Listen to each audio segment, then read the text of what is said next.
Hi, everybody. Good evening. Thank you so much for being here. My name is Amy Klein. I am a lay leader here at Temple Emmanuel, and I'm a Hartman board member. And I'm very proud to work with Hartman's Boston professionals, Josh Levison, and somewhere, Jesse Steinman. Hopefully you guys have all met at least one of them. Apologies that Wes isn't here to greet us all tonight. He was called out of town to a funeral, and if he were here, he'd be welcoming you, and he'd be introducing Michelle, his colleague, his beloved colleague, and Donniel, his beloved rabbi. So you're stuck with me. Sorry. Donniel, your first visit to Temple Emmanuel was in 2010. And since then, you have been inspiring us with your Torah, with your wisdom, here in Newton and in Jerusalem, year after year, as a group of us from Temple Emmanuel has come to the Community Leadership Program. That was a little plug. On the back of your program, there's something about the Community Leadership Program, CLP, happens every June, unless there's a pandemic. And we'll be going there again this summer, June 25th. More on that to come.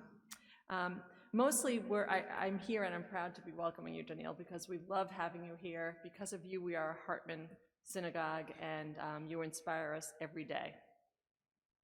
Your last visit to Temple Emmanuel was unbelievably on day 122 of the war last February, and today, frighteningly, is day 424.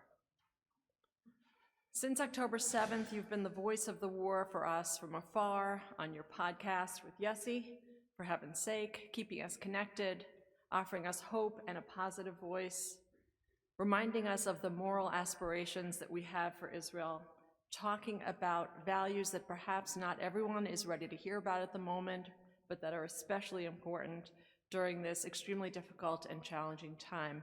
And we are most grateful for the ability to learn with you here tonight. For now, I'm just going to turn to Michelle, who has the privilege of interviewing Donniel, asking questions of Donniel, and time permitting, we'll have questions from the room afterwards. We'll see how it goes. We never know with Donniel how it'll go, but no. But presumably you have a lot of wisdom to share, and we're looking forward to it. So I'm going to turn it over to Michelle and Donniel. Thank you so much, all, and you especially for being here.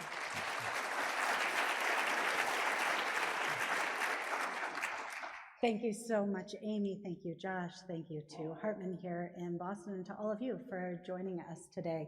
Donniel, you have been on the road, and I wanted to ask you, in this impossible, heartbreaking time, how is your neshama? Let's just start there. How's my neshama? I don't allow myself to ask that question all the time. You just got to do. It's just a very difficult, it's been this crazy year, but it gets difficult for different reasons all the time. Like, if it's the same thing, you learn how to adjust, but it keeps on changing on you. The challenges keep on changing on you. I think I'm okay. Which is maybe perhaps the best any of us can say. Yeah. Well, with your permission, let's dive right in. Your most recent, for heaven's sakes, podcast starts with you using a very non-standard word, warful. You say that Israel is feeling warful or has been warful. What did you mean by that word when you used it then? And especially today, do you still feel what you articulated in that podcast, that mood can shift now with the negotiated ceasefire deal with Lebanon? And more generally, how are Israelis encountering this ceasefire there? Is there a sense of, as you had started out that podcast with Dayenu, like it's a start? Or are you seeing more folks who feel, as your podcast partner, Yossi Klein Halevi, was articulating, more skeptical of motivations, more concerned, more reserved?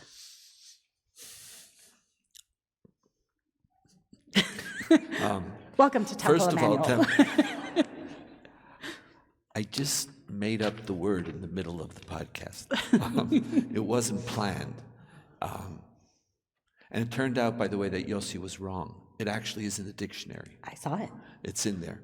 It's just not exactly the way I intended it. I meant warfulness as a psychological mode of being. And I'm spending a lot of time watching Israeli society, feeling Israeli society. And, excuse me, we're stuck. We are in a very, very stuck place where people who love Israel and care for it are in for a seriously challenging period of time. Israelis are more different than you than they have ever been since I've been watching. And I've been watching consciously since early 1980s, when my job was to start watching, and I was aware.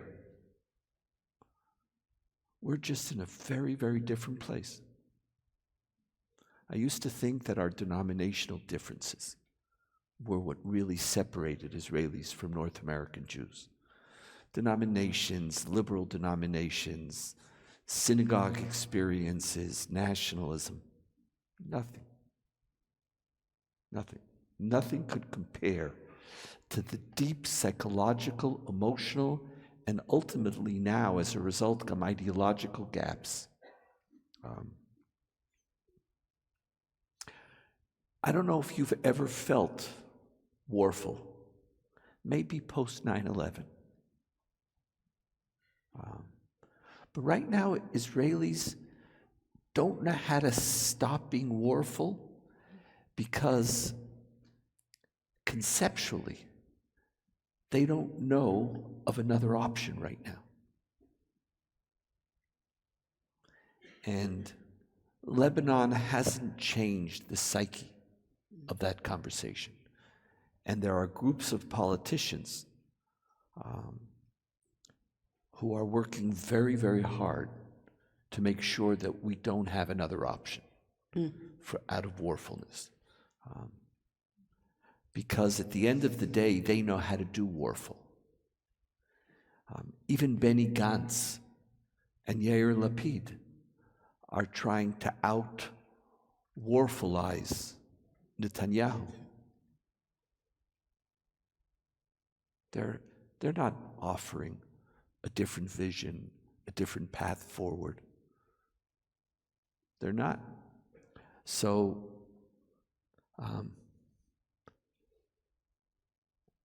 the only shift that I feel is that there's some relief. You see that? I see, listen, of course I see it. People whose children and spouses aren't in danger in Lebanon right now are breathing. They're breathing. Gaza is this perpetual engagement, but right now it's not really a war zone, it's an occupation zone. We've shifted from war to occupation in Gaza.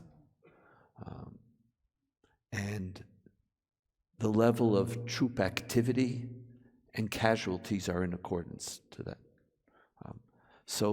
But I think Israelis don't know what they're supposed to do. Maybe a little anecdote. I started recently a new research group at the Hartman Institute. I'm not doing a commercial now for the Hartman Institute, even though I might, but that's not really what I'm doing. That wasn't the purpose. Really, it's not. I realized that we have to review all of our Torah. Not our values, but how we communicate our values to Israeli society.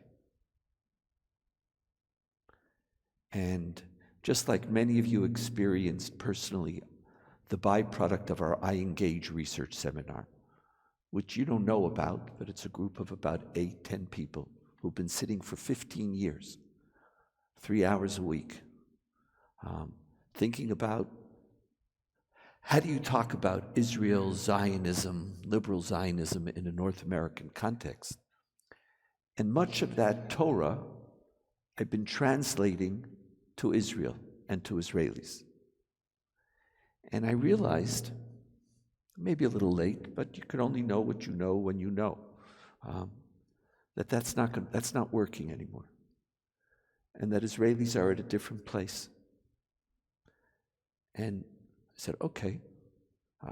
And one of the features of the Institute is that all of our educational programming is the byproduct of research teams. And we could change what we teach across 20, 30 platforms within a month. And what we teach now is not what we taught a month ago.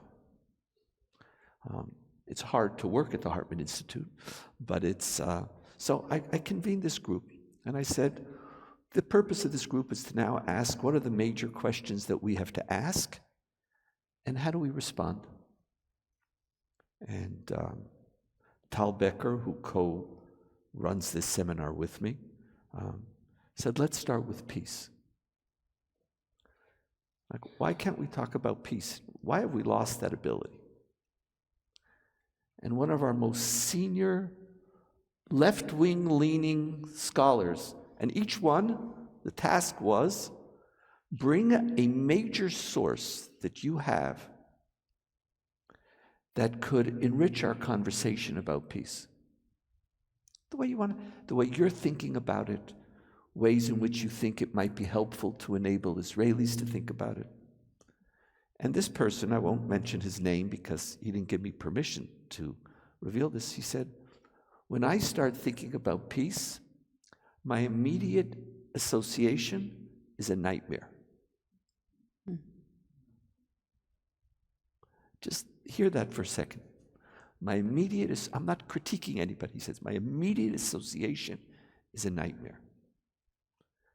Every time we try, Israelis die. So that's where Israelis are.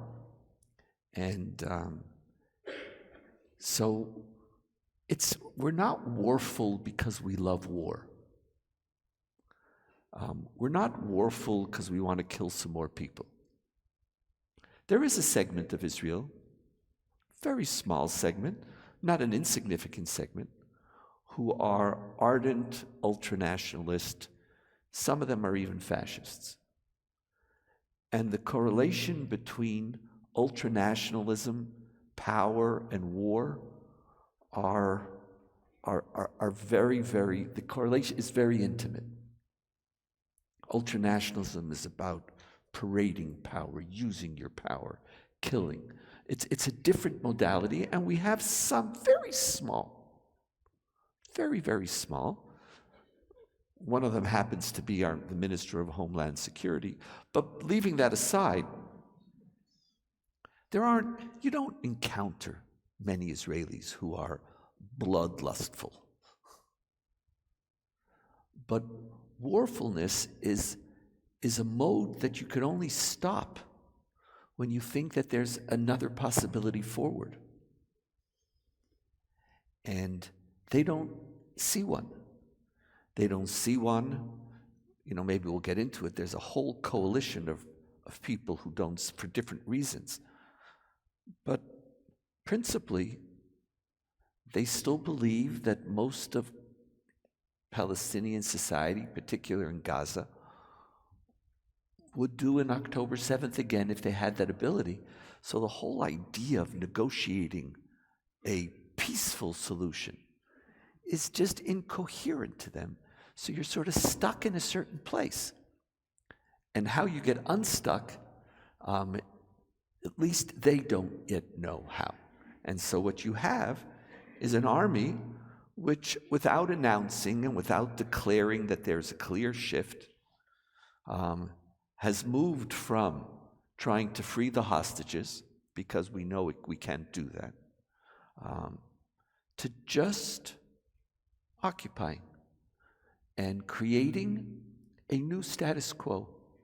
Basically, a status quo similar to what we had on October 6th, but with more hindsight and hopefully more foresight.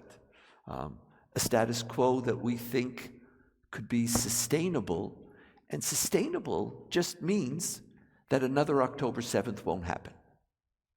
And we're sort of stuck there. And there's ways forward, but that psychological modality is very, very dominant across Israeli society. And that means right, center, center-left. The left has left. There is no more left. There's about 15. But So I want to follow that up, because a while ago you recorded an episode as a solo episode, and you called it What I Knew, Know, and Don't Know. And you explained that initially you believed that the wars that Israel is engaging in were just wars, and that you continue to believe that, of course, Israel has the full right and responsibility to defend itself, but that you're not sure how much longer we can claim that these are just wars if they can continue on indefinitely.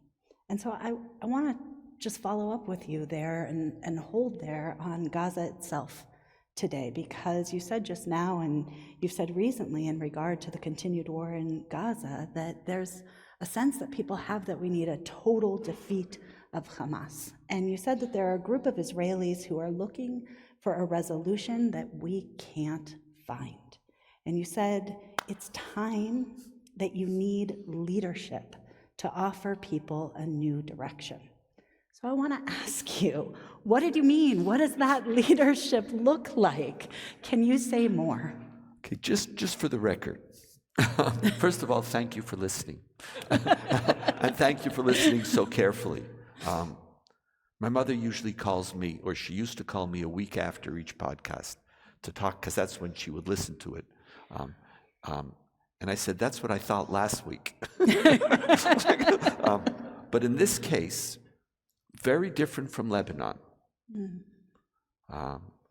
where I initially felt very uncomfortable, and then I learned that I was wrong, and I ultimately embraced everything that the army was doing as thoughtful, measured, necessary, and an expression of Israeli society's moral right to defend itself.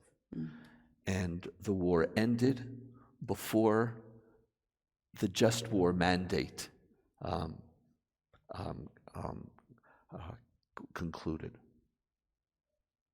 Right now, personally, I don't believe there's any moral justification for us continuing our operation in Gaza. None. And in many ways, the army is more or less doing exactly that. It's shifted to occupation mode until the government, because that's not the army's job. We're a democracy. The government has to decide policy. The army is not engaged in significant military operations in Gaza right now, other than very, very extensive building. You all know and see and have heard. We are in occupation mode. But there is another way. And that other way is not being pursued. I'm not talking about another way.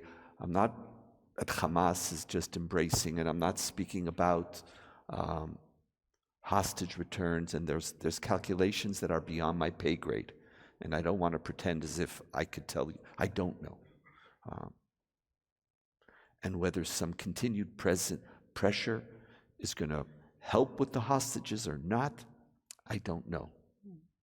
I tend to be a little more skeptical. But there is no future for an Israel occupation of Gaza. Yossi, he feels this. He wants to talk about it again tomorrow when we tape the podcast.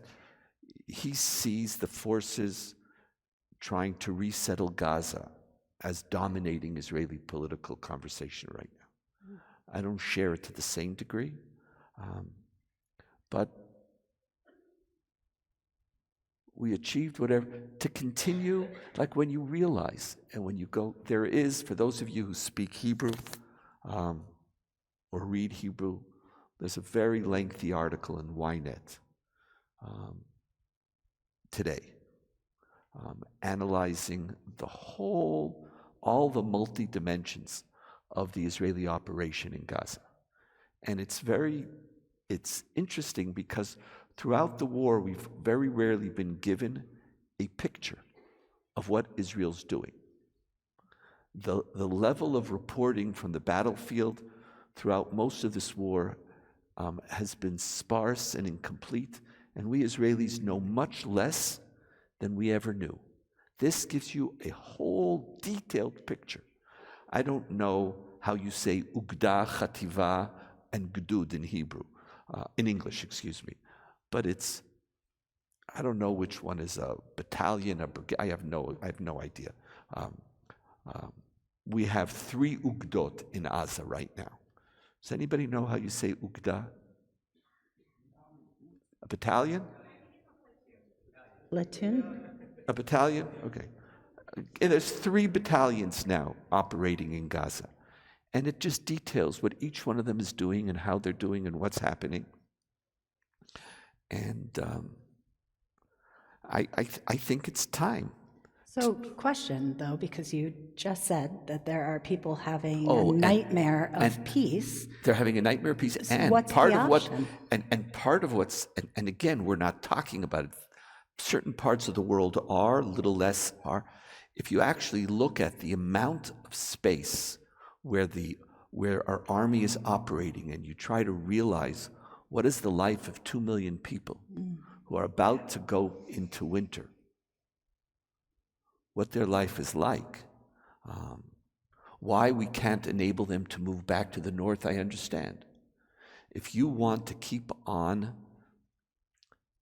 attacking with precision, whenever possible, different forces of Hamas, you want to keep the civilian population as far away as possible. I understand that. But at some point, if you're not successful, and this article outlines how Israel is now basically confronting 15-year-olds.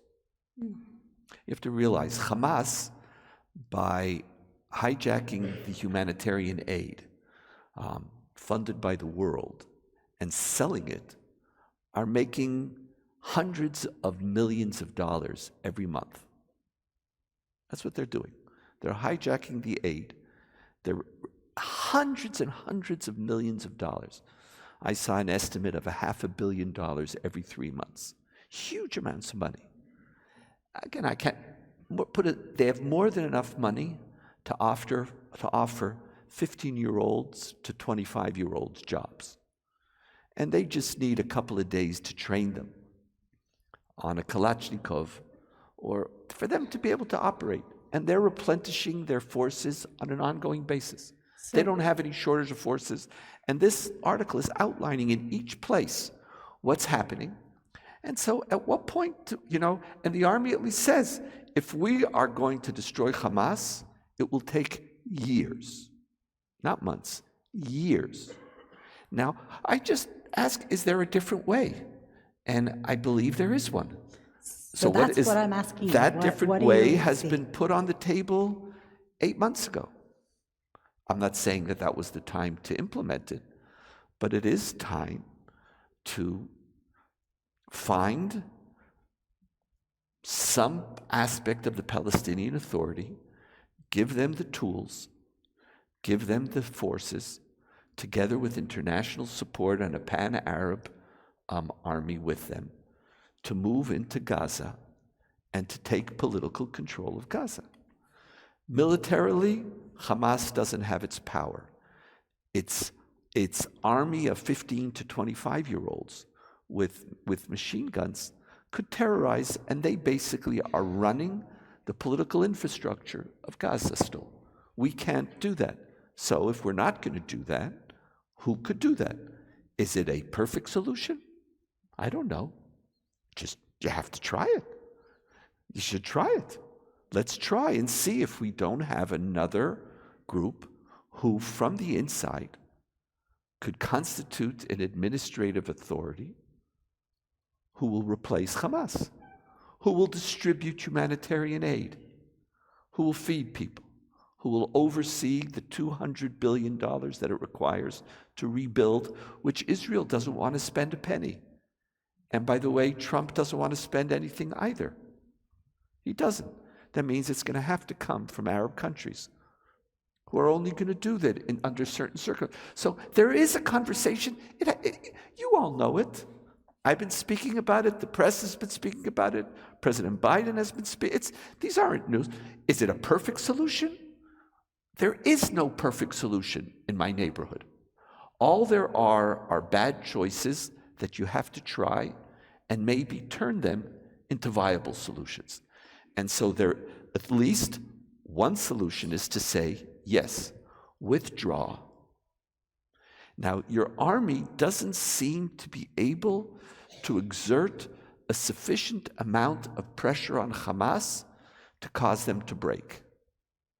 We have, after 424 days. And if you think about it, where are the hostages? Where are they? How many kilometers of tunnels? They're not in buildings because there's very few buildings left in Gaza. So after all these months, they're probably in a certain area, and this is what this article says as well, where the Israeli army has decided not to operate. And Hamas has thousands of terrorists there, and we're not operating there because we know the minute we operate there, whatever hostages are alive will be murdered. So we can't go in there. So then what are you going to do? So we thought, you'll kill Sinwar, they're going to collapse. They're now going to be weak. I haven't seen it. So maybe there's another way, and that other way is having 10, 20, 30,000 Palestinian, Saudi, Qatari, Moroccan, Egyptian, international force moving in, constituting a police force. Disarm. They're creating the pressure to disarm, having all the money, instead of Hamas being the only one with money, have them have the money to distribute aid, to give jobs. Maybe that will create a different dynamic. Do I know for sure? No, but I think for every parameter, politically, morally, public relate, it's time. So, as somebody who thinks deeply about spiritual issues, how would one cultivate the spiritual and emotional sense of security that would enable such a vision to begin to be constructed? I'm trying to figure that out in my own little space, because my space is education, and I reach hundreds of thousands of people. For the last year, it hasn't been very successful. Personally, it's been hard for a lot of Israelis to hear things that I want to talk about. It's hard for my staff to teach it. It's been a struggle. It's not and I understand, it's been a struggle. And I'm trying to figure out ways. So, for example, when you speak, that you use the term morality, it doesn't work. Bad term. Morality is not a good term. Compassion? There's no compassion. There's absolutely no compassion. maybe values, talking about, and I was recently meeting with one of the heads of an Israeli party, and he also was trying to speak security, self-interest. I said, if you want to speak about security, Netanyahu's going to out-security you every day of the week. I said, you have to speak about, our moral responsibilities. He says, what are you, crazy? Can't speak about moral responsibilities. But maybe, and so in that conversation with him, he said, we have to speak about interests. So I said, what about our interests in who we are? Compassion for Gazans, it's just not going to happen. But what about some compassion or some commitment to who we want to be? And so I'm trying. But here, not everything, education has its strengths, and but it also takes time. And so I do believe that there are going to be certain political processes which are unleashed on the Middle East, which can and will be helpful. I don't believe Israel's ability to completely act independently and in isolation from the opinions of most of the world. Now, if acting in that way was the only way that we keep Israel alive, I'd say that's what we got to do. That's what you got to do. But if that's not the case, I think other options are going to be put on the table. And then the educational process.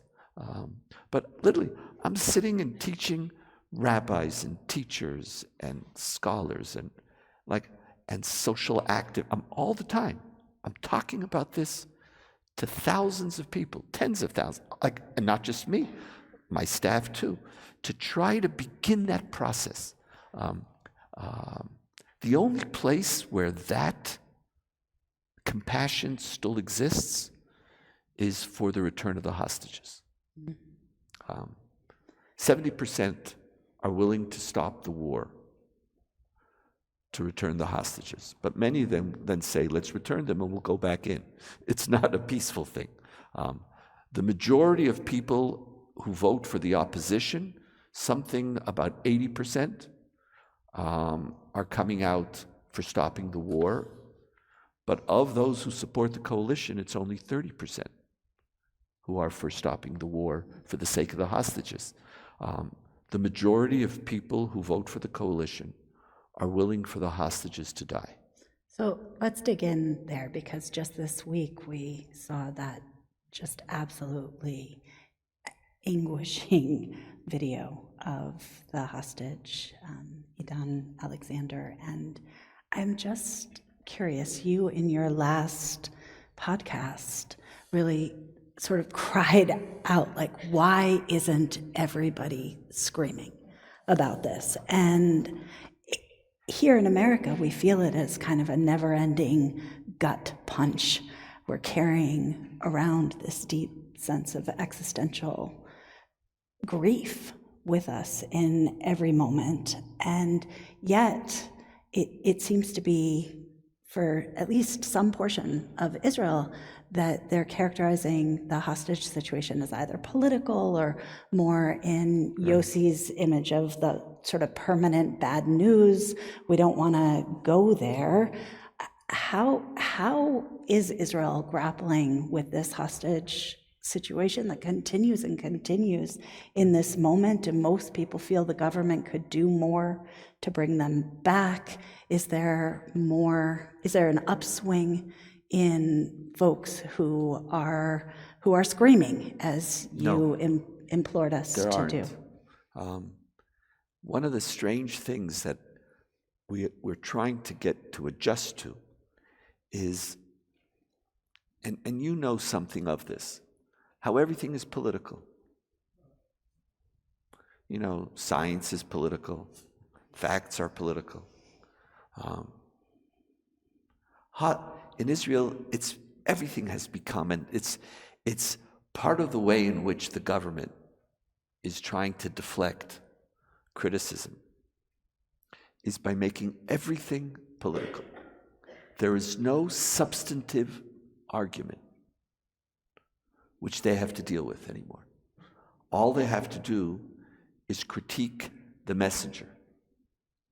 And the messenger could be the Attorney General, the messenger could be the press, the messenger could be the head of the security forces, the messenger could be the army. Anybody who says anything that doesn't support the current coalition is the enemy. And, truth be told, some of the hostage families, after 3 months or so, shifted to a very, very strident critique of the government. Not a critique of their political, a critique of their failure. And after 424 days, but somewhere in 300 or so, the government shifted and made the hostages also a political issue. And if they are anti-Netanyahu, anti-government, and you saw a couple of months, they started responding to them differently, shouting at them, treating them differently in the cabinet, in the Knesset. They became part of the left wing, because anybody who's not me, that's also one of the terms. You're part of the radical left. And so they're part of the radical left. And therefore, their voices don't penetrate into the soul of most of those who support the coalition. They don't. So you can wear your pin, but the reality is they don't. And in fact, the majority of those who support the coalition are not willing to stop the war for the sake of the hostages. It's just what's there. And so some of them couch it in security terms, and it is a legitimate position to claim that the 50 or 60 who are alive, we cannot stop the war to save their lives if the consequence is going to be a greater security danger for the state of Israel. And then there's issues of what price we'll have to pay, who we're going to have to release to get them back. All of these are now partisan. Everything has become, there's no issue that transcends. Now, it does transcend right-wing, left-wing divides, but because now the anti-government forces have a very strong right-wing component to it. I don't know the difference between Gantz and Netanyahu on almost any issue. So it's like I haven't heard him articulate. Personally, I believe he's still trying his hardest to convince 3 people to leave the Likud to vote for him. That'll be his great success. So you don't feel it. You don't sense it. It's become very, very political, and some people are screaming. The families are screaming. But after 400 and screaming, your voice gets, at some point you just get used to people screaming. The demonstrations have lost a lot of their energy. They don't have a moral voice. They have a very anti-Netanyahu voice, which then gives legitimacy for it's like both sides are playing in this strident partisan atmosphere. And and these people are just, we're screaming a little, some of us, it's a very bad place. So can we circle back to your sense of sort of what the Institute can do? What's your role here in this moment? You're working with the podcast, of course, and you're going out and sharing your thoughts and your voice and your analysis of the situation. But the Hartman Institute was initially really focused on sort of long-range, deep thinking projects, right? What would Judaism look like in many years from now, and how do we plant those seeds?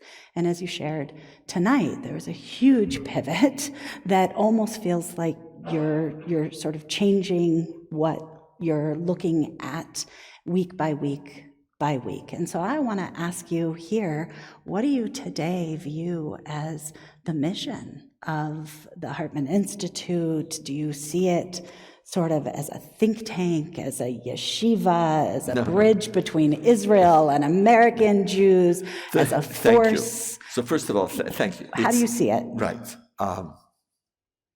See, the mission of the Institute hasn't changed. Our core mission is very, very basic. Our mission is to try to elevate the moral and spiritual commitment of the Jewish people in Israel and around the world. Our mission is to deepen pluralism and the commitment to Israel as a Jewish and democratic state. And our mission is reimagine the relationship between Israel and world Jewry. Those are our three things: the moral and spiritual life of the Jewish people, pluralism, Jewish democracy, and peoplehood world. That's what we wait. That's still our commitment. Just how we do so, what programs we need to do so. How do we talk to people about these issues?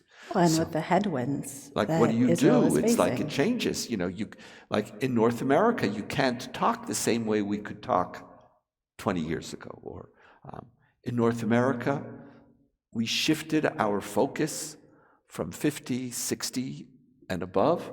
Most of our work in North America now is 15 to 25.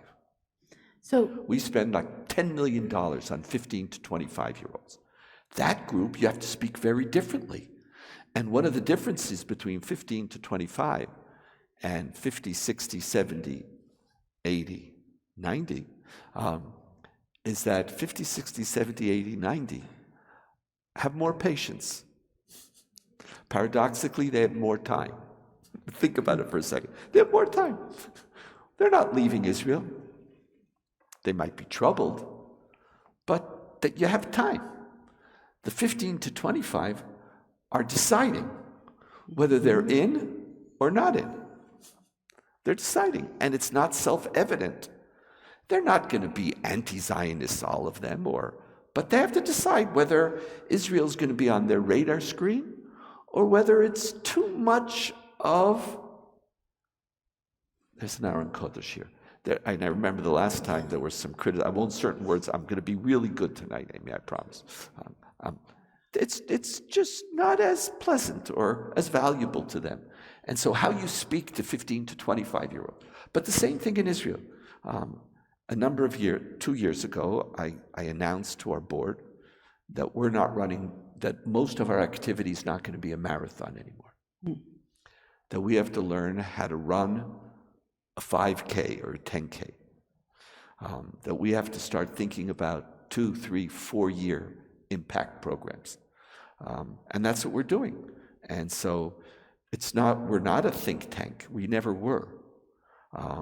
We are an institute guided by, at the focus of the institute is this idea-generating community of about 70 people whose job it is to ask, what are the important questions facing the Jewish people and how do we respond?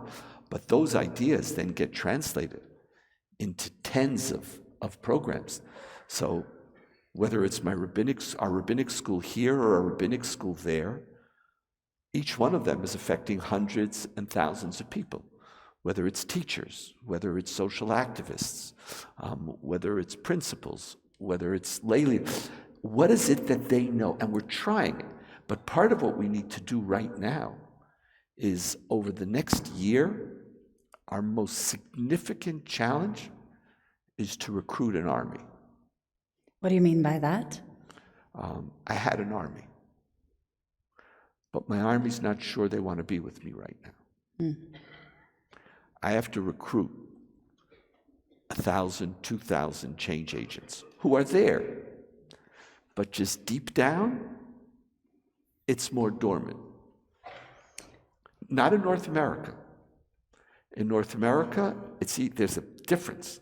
But in Israel, I need to recruit a whole cohort of people for whom values, Jewish democracy, pluralism, human rights, human life, peace, were an essential part of their lives.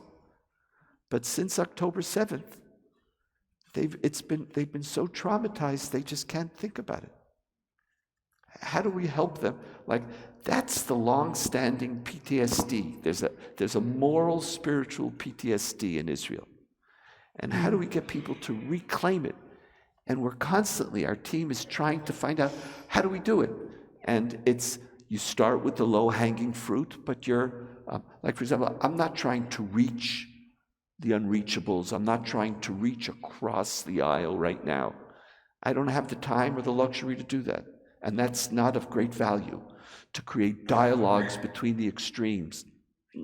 Right now, I need an army. And so I'm building it. I'm recruiting 100, 200 social activists in their mid-20s, rabbis, teachers, seeing who's ready to march. Then with their help, our methodology is never to try to reach the masses, it's to reach those who will reach the masses. So right now we're in that, that's a major focus, and it's happening, but it's going to be slow. Israelis are going to take a long time to heal, and I have to be much more patient with them. It's far harder for them than I assumed, and I'm there. It's not like them. Us, it's very, very deep. And you see it all across the age groups, all across the political horizon. And in that sense, they're very different from you.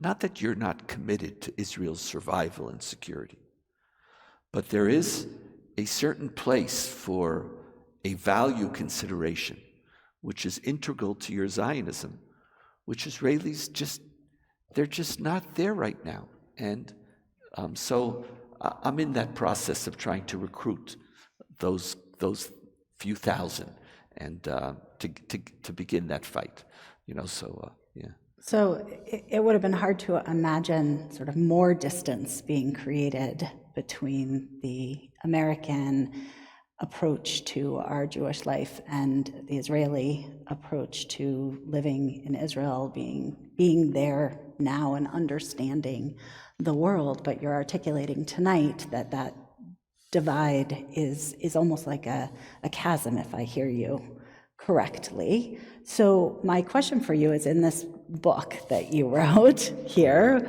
Who Are the Jews and Who Can We Become? You have this paradigm, you have a narrative of Genesis Jews and Exodus Jews, which you explore throughout, and you say that we need to be together in a community, that being part of one community, although you do acknowledge that it is a stretch, it's difficult at any point in time in history to say that we are one, and you explore what does it even mean to ask that question. You also say that it's critical that we are part of one endeavor here. And so I want to ask you, do you see this Genesis, Exodus paradigm as a way to kind of hack the divisions that we have between us right now in the Israel-American diaspora today? I hope so. The publisher just contacted me and asked if I'd be willing to do an update. I said, could I please do an update? Because this came out right before, and major parts of it have to be rethought because things have changed. But that model of Genesis and Exodus is a model which was still, again, you always want to be suspicious of ideologies that survive over time. Like, you always want, you worry, like I worry about whether I'm really listening or not. I think I still am.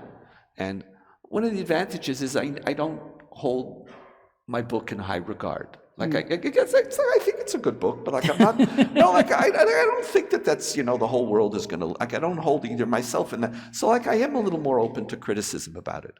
But the Genesis Exodus model says that first and foremost, an integral part of the Jewish people is not what we do or what we believe, it's who we are. And you felt that's what October 7th crisis activates Genesis modality. In my book, I belittle it. That's what I have to rewrite, is the impact of anti-Semitism and crisis and war. I thought that was yesterday's conversation. This was more a positive embracing of the family of the Jewish people, rather than the crisis that activates it. But the Genesis model is alive and well for major parts of the Jewish people. It's one of the most beautiful things that we have. It's one of the things that gives me the greatest strength. Like, look how many of you, like, how much you care. You have two middle-aged men sitting in a podcast, talking, and it's the #1 Judaism podcast in about 15 countries in the world. Like, why? Because we're talking about Israel. And the Jewish people want to talk about, they care. You wake up in the morning and you're worried about Israel. You care about it. Like, that's such a beautiful thing. You're such powerful Genesis Jews. It's like you're committed to Israel, whether you agree with it or you don't. There's a place whereby to be a Jew is not dependent on what you do or you believe. It's who you are, and you embrace Jews as a given. Now, there is no doubt that Genesis Judaism diminishes to some degree the younger you get, which is a new phenomena in Jewish life, which we have to, and much of it is unique to North America. In Israel, Genesis Judaism is very alive from very early ages. But at the same time, to be a Jew is to be committed lovingly to the Jewish people, and to see being committed to the Jewish people as part of your religious life. It's the way we do Judaism. It's not the way we do nationalism. It's the Genesis covenant.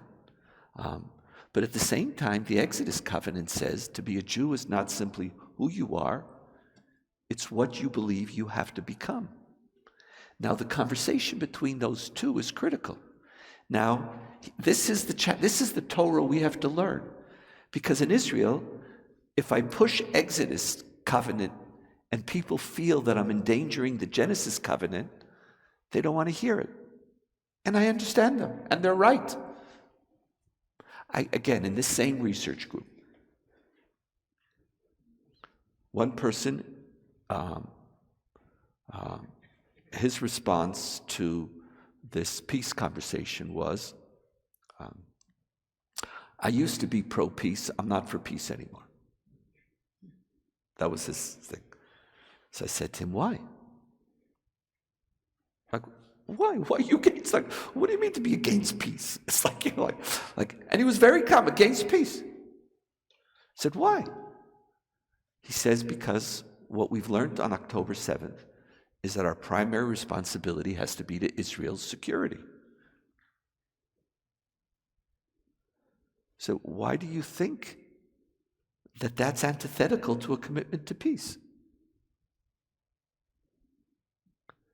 He says, well, look what happened. I said, true. But if I would say to you that my commitment to peace and to rights of Palestinians is something that I will only pursue, and I feel only morally obligated to pursue, to the extent that Israel's moral right to live safely in its homeland is first guaranteed. And that my commitment to peace is not some peace now disconnected from reality, but it's a commitment to an Israel that after it achieves, and on condition that it could achieve significant answers to its legitimate security concerns, believes that occupying another people is not who we want to be forever. and that we would like to live in peace as long as we could live. But living comes first. And it's not as if peace is a moral value as distinct from living. Those are two moral values. And he's sitting, and this man is an unbelievably intelligent person. And do you know what happened to him last year? He forgot. He literally couldn't even think about, like, I didn't say anything very profound right now. It's just sort of like the ABCs of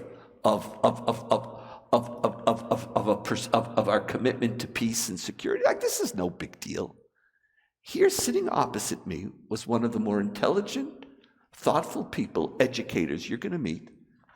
And since October 7th, he just forgot his Torah. He forgot his Exodusness and felt that you can't do Exodus now. And as if Genesis was, and commitment to the Jewish people was not a moral, so he had to choose. Do I want to do security or I want to do morality? That, by the way, is a key dichotomy prevalent in Israeli society. Do I want to do security or do I want to do morality? And I'm walking, and part of the Torah that I'm teaching right now, but it's not I, it's a whole team of people, is security is morality. When you make that dichotomy, the consequences are devastating. Because what do you mean, I'm not doing morality? Because once you give up on morality, once you stay in the moral discourse, then there's room to talk about, so whatever it's got. It's still Genesis and Exodus. But by the way, it's very different here in North America than in Israel. In Israel, Genesis is taken for granted. In North America, amongst ever large numbers of Jews, a Genesis commitment is contingent on having an Exodus Torah that they could respect. In North America, as we speak all the time, you have to choose your Genesis identity. You have to choose it. You have to choose whether you want to belong, to what degree you want to belong, how dominant your Jewish identity is as distinct from your American identity. You have exit possibilities. You have so many options. And you want to know, if I'm going to choose a family, I'm not born into a family. I don't inherit it. I have to choose it. And what Exodus Torah you communicate is very critical. What Exodus Torah Zionism is going to communicate is critical. For Israelis, the danger itself makes them all in. So is there a way to bridge that gap between us? And what do you say to the next generation, both here and there? First of all, there's always a way. You know me. We got to work. I just have to work. And what we have to work at is different. We have a lot of challenges that we didn't think we were going to have. So we just have to work harder. We're going to give up on anything? I don't give up on anybody. I don't give up, and of course there's hope. But we have to do it differently. So when at the Institute, we recently had a convening of about 350 high school students in one of these programs that we're running called Wellspring. One of the things, we have this unbelievably skilled educator who's in charge of that program. He's really, really talented, of this high school initiative. And his Torah, which has helped us a lot, is very focused on speaking to young adults as if they're adults. Like, they have to feel your respect. Now, of course, it sounds nice, but actually doing it is complicated because they're a pain. It's not easy to respect teenagers. We can tell them how much we respect them, but to actually respect them is a challenge. He does. And he insists. So like before I come to teach, he preps me. And if he talks to me that way, he's talking to everybody else 10 times more. And it's just, and we see, when you speak to people and you don't tell them I have an answer to your questions, or you don't say to them there's something you don't understand, they understand very, very well. when you start a conversation with young adults, there's something that you don't understand, that I, in my infinite wisdom that I have acquired over the ages, would like to now bequeath to you, you're irrelevant. But if you speak to them straight, you legitimize their questions. You offer your truths, but don't claim that it is the truth. You challenge them to participate in a conversation. You assume the legitimacy of the choices that they have to make and get rid of the terms betrayal and boundaries. Then they might choose. And sometimes they choose because the Torah is inspiring. Very often they choose because the journey feels inspiring. Just the journey itself, to be part of it, because they still have a Genesis dimension, but just to be part of that story. To build a different Zionist conversation, which has to answer, and we're finding literally, again, we're not reaching the unreachables. Nobody is, by the way. We're not reaching the unreachables. There's obvious that we're reaching a certain level of commitment, before, otherwise you wouldn't come. But it's remarkable how responsive people are. So there's a methodology that you need here, and there's a completely different methodology that you need in Israel. But it also grows on respect. I meet with the seniors of Hartman schools, and there too, if they don't feel you respect, and part of what it is in Israel, you have to respect their fears. You have to respect their concerns. If they don't feel that you take their concerns seriously, they're not listening. So in each community, you have to work differently.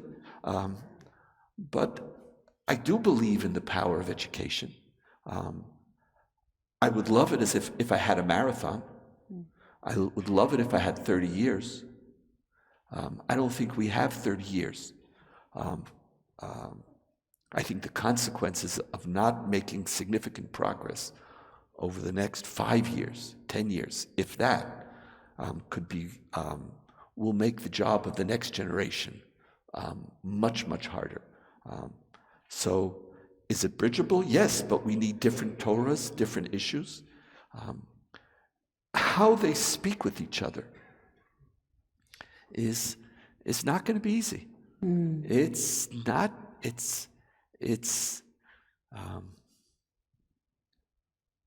and it's not people-to-people stuff. The problems are deeper than let's just go on a trip together. At the end, we have to get the Jewish people to have a shared vision of Zionism, a shared vision of what Israel means, a shared vision of what we have to stand for. And, now conservative reform denomination, those are easy. I could get Israelis, I could win, we won that. They still think reform is a curse word, but reforming is a way to insult somebody. But in practice, to accept that people have a right to live Jewishly differently, and those, I could, even if somebody comes in, I was recently in one of these groups, I'm schlepping all over Israel now, because we have these groups all over the country for leading college social activists. So it actually is a remarkable program. So I'm in Tel Aviv, and I told them, I said, I don't want a spectrum of Israelis. I want those for whom liberal Judaism and Israel as a Jewish democratic state are a given. They're a given. Because otherwise, the people on the extremes suck all the oxygen out of the room, and you end up talking to them all the time, instead of trying to build something. So they let one person into this group in Tel Aviv, which is a very left. He's from the settlement of Eli. He's a religious boy, beautiful boy from Eli. And they let him in, and I gave instructions. So first of all, you can give whatever instructions you want. People just decide. But they said, we thought about him. And he didn't fit the model exactly, but he kept on coming back and saying, I really want to be part of this conversation. He said, I want to be a part of it. I appreciate it. I do accept much of it, but I believe that I need to be in this conversation. And they decided we're going to let him in. So he sits, and my lecture was on pluralism, tolerance, and boundaries, something that it's in the book, and many of you heard me teach it. And I was talking about some of my own religious beliefs, which include the fact that conservative reform and secular Judaism are as authentic Judaisms as Orthodoxy is in my own mind. That I don't believe there's any value distinctions, that you could be an equally good Jew, whether you believe in secularism or which shul. They're all legitimate. You can be a crappy Orthodox Jew, and you could be a crappy secular Jew or crappy conservative. You could be mediocre in all of them, but that the best of them represent and could constitute a very valuable, meaningful life. So first of all, I see him sitting there, and he's very careful. I read body language. I see him moving, but he's very careful not to dominate the conversation. He comes up to me afterwards, and he says, but how could you say that somebody who's not halachic is of equal value to you as a halachic Jew? He says, now, I'm not denying, he said, this is their right to do so. He says, I'm not denying they have every right to do so, and I'll support their choices, but I don't want to say they're legitimate. So I said, great, you believe in tolerance towards them, and said, that's a victory. Here it is. We have a politically right-wing elite settler, like tolerance. So it's not all pluralism. Those issues were there. It's these other issues that the gaps are more significant. But that's for those of you who thought that we were going to coast the waves of Startup Nation and sort of ride our horses into the sunset of Zionism's great success. And many of us thought that. Maybe that's, when we talk about the conception of before October 7th, there was a conception that things are okay. And that, we do have to work on the occupation and Palestinian statehood, but they're really difficult and it's not really in our hands. And we're sort of managing a lot of stuff, and Israel's growing and getting stronger and more vibrant, and it's demographic. There's so many problems that we face that we weren't going to face anymore. And I know Iran was in the background, but most of us, besides Yossi, didn't really think about it. And so there was this sort of a nachas period that we were going to work, but there wasn't and I saw it even amongst many of our donors. The front line was Jewish identity in America. In Israel, we're good. Pluralism, we gave to that already. We did pluralism. There was sort of that feeling. And it's not, we have a lot of work to do. And we're going to do it. And we will be successful. But it's going to be a profoundly challenging, but at the same time, also a profoundly rewarding time. So, are you okay, Josh? Yeah, I'm waiting for the... Oh, I'll do that. You don't have to, Chris, like this. We want more, we appreciate more subtlety at the Hartman Institute. I do subtlety. That was pretty unique.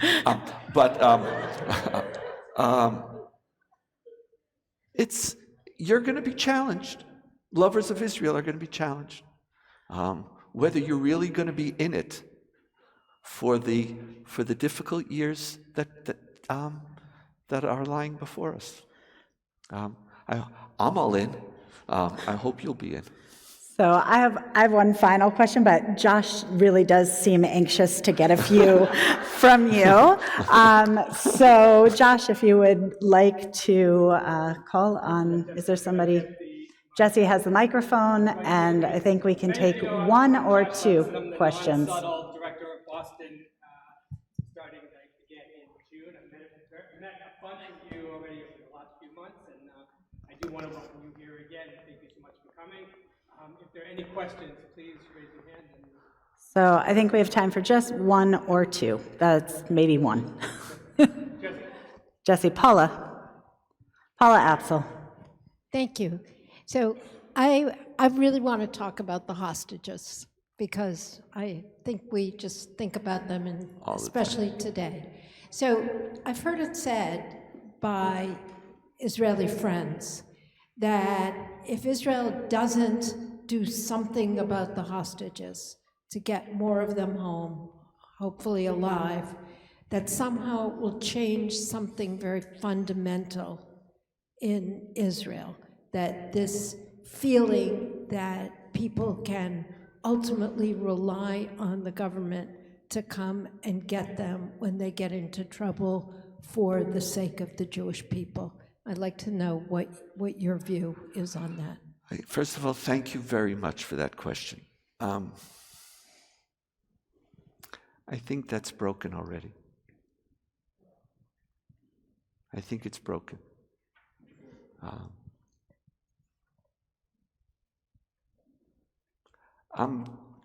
I just in general avoid the language, the Humpty Dumpty language, that something's going to get broken and it's never going to get rebuilt again. I think something is broken. The fact that hostages could be politicized and that people very openly have turned their families into enemies. And even like the fact that for many people they're a problem there's a brokenness. Now, for some people, we have to realize Gilad Shalit was also a very traumatic moment in Israeli society.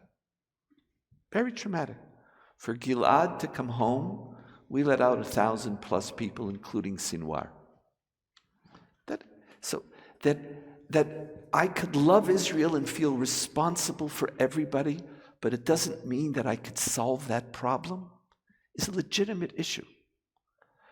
But after 424 days, I think it is already acceptable among certain segments in Israel to forget about them. And that already broke something. That broke something. The fact that people could say, I'm not responsible for things that, there was this strange moment I had when the Minister of Transport of England resigned because 10 years ago she said, you don't get this in America, we get it in Israel. She claimed that her telephone was stolen, and it wasn't.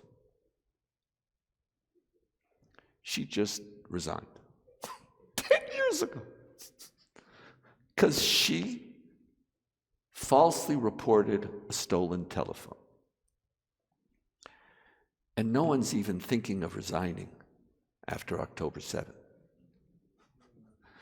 It's somebody else's fault.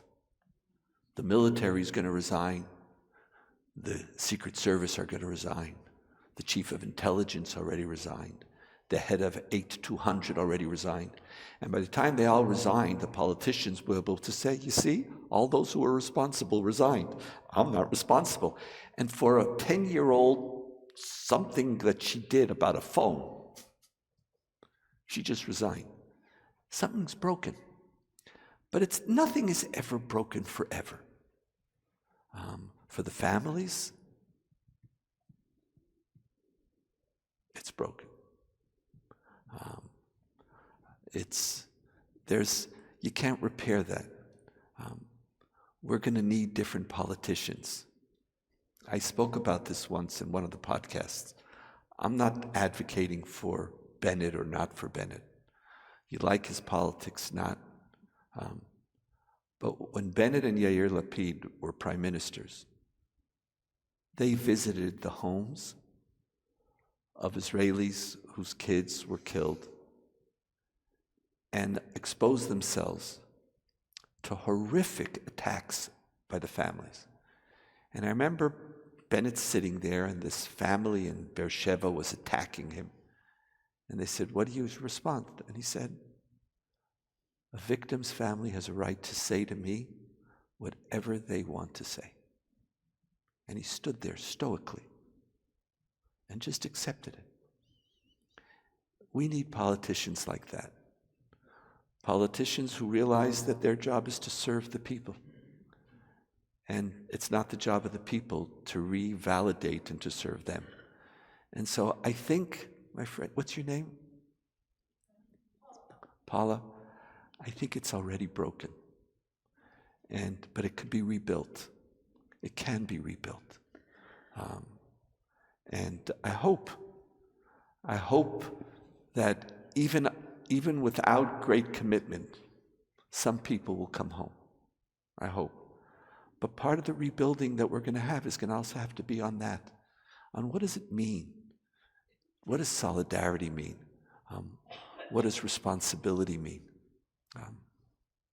It's part of the Torah that we're going to have to look at. Now, there's going to be a Torah that we don't agree with. It's going to be there. The question will be, which Torah is going to win? Which Torah is going to be the majority? And which Torah is going to form the primary discourse of the country? Right now, there's a competition. You're not going to convert the unconvertibles. But there's a cultural struggle over which idea and which type of Jewish values and compassions are going to win. I would just tell you, it could get rebuilt. But it's going to be our responsibility to rebuild it. So, Donniel, thank you so much for being with us Thank you all tonight. And just one final word from you. What can we here in Boston do? And can you leave us with one word of hope or possibility? Oy, you're leaving before I give you hope.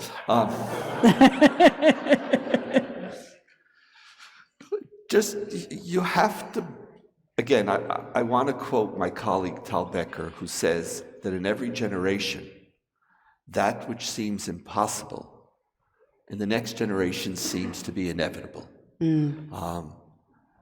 It's not going to be easy. And you have a whole Pekala here too.